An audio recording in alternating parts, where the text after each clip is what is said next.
Now, that was the president of Goya Foods. He was on this program with Ashley last week. He sparked controversy and a boycott when he praised President Trump. Well, now there is a counter push, a boycott, actually, pushing back against the boycott. One supporter has started a GoFundMe page to buy Goya products. Casey Harper is the man who's doing it. And he's on the screen right now. Casey, all right, let's get right at it. How much have you... Yeah, I think you've only been doing this a couple of days. How much have you raised? Well, we started on Saturday afternoon, and we're already up. I just refreshed. If you refresh every few minutes, you'll see a different number. But we're over 160,000 now, so it's really taken off. Yes, it certainly has. In a couple of days, that's a remarkable amount of money. Are you doing this because of free speech? And I ask the question because when you boycott somebody or their product for what they have said, essentially, I think you're clamping down on free speech. Is that why you've organized this boycott? Well, that's a great question. And, you said, and this has sparked controversy. And it's amazing that a CEO who also praised President Obama saying they praise President Trump is a source of controversy. And I think the CEO is right that we're really at a perilous time in our nation where people can't even say, wow, the president is doing okay without fearing possibly losing their job and their whole company going out of business. This is really not about endorsing one political party or the other. It's about America as one really rising up against this vicious cancel culture, which scours the media, looks through all your old tweets and looks for one mistake. Also, they get to decide what the mistake is. And then they use that against you to maybe lose your career, cost your job, or even, there's been doxing where people's addresses have been published. So it's a troubling trend, and any journalist, left, right, or center, should be concerned about any infringement on free speech. Oh, well said indeed. Casey, that's a remarkable success story you've got going here. $160,000 since Saturday afternoon. It's now Tuesday morning. Sir, well done. Fully behind you. Thanks very much for joining us, and go for it, young man. Go for it. Yeah, well, it's America's success, but thank you. Yes, it is. Great stuff. Casey, thank you very much, sir. Washington, Ivanka Trump on Wednesday defended tweeting a photo of herself holding up a can of Goya beans to buck up a Hispanic-owned business that she says has been unfairly treated, arguing that she has every right to publicly express her support.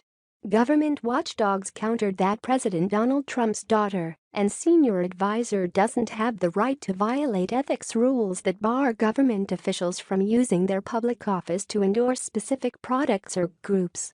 These groups contend Ivanka Trump's action also highlights broader concerns about how the president and those around him often blur the line between politics and governing.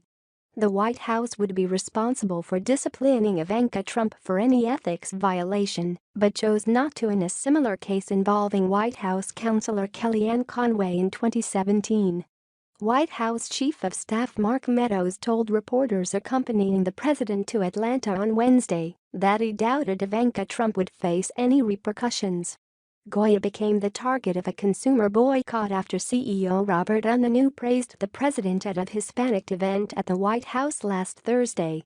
Trump tweeted the next day about his love for Goya, and his daughter followed up late Tuesday by tweeting the photo of herself holding a can of Goya black beans with a caption that read, "If it's Goya, it has to be good," in English and Spanish.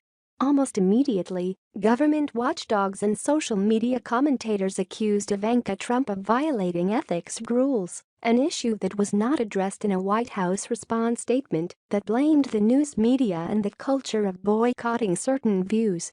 Ivanka Trump sent the tweet from a personal Twitter account that does double duty, chronicling her work on various White House initiatives.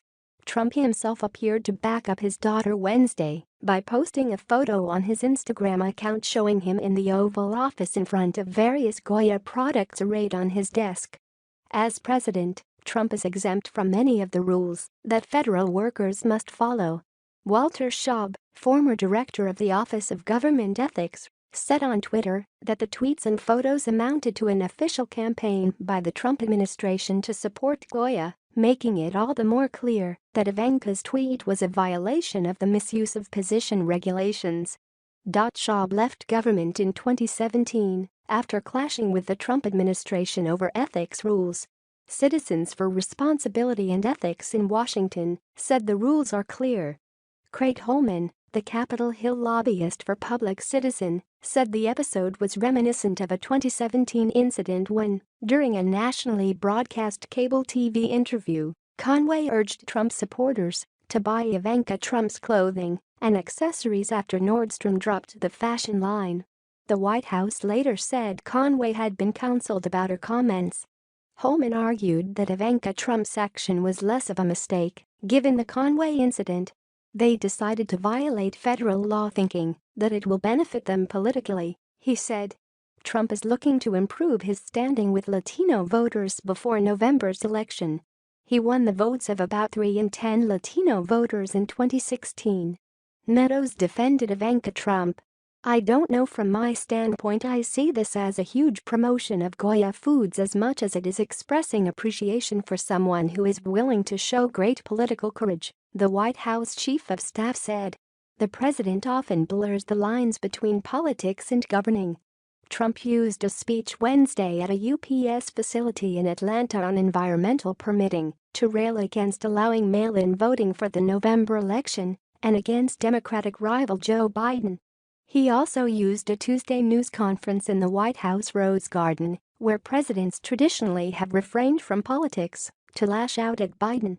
Last year, Trump floated the idea of hosting a 2020 summit of world leaders at his private, for-profit golf club near Miami, but backed down after a bipartisan outcry over the conflict of interest. Separately Wednesday, Crew filed a complaint with the Office of Special Counsel, an independent federal investigative and prosecutorial agency, against Meadows. The group alleges that Meadows violated the Hatch Act during recent television interviews in which he advocated for Trump and against Biden. The Hatch Act prohibits government officials from using their positions to influence political campaigns. The Office of Special Counsel said it could not comment beyond acknowledging receipt of the complaint. The White House did not respond to a request for comment.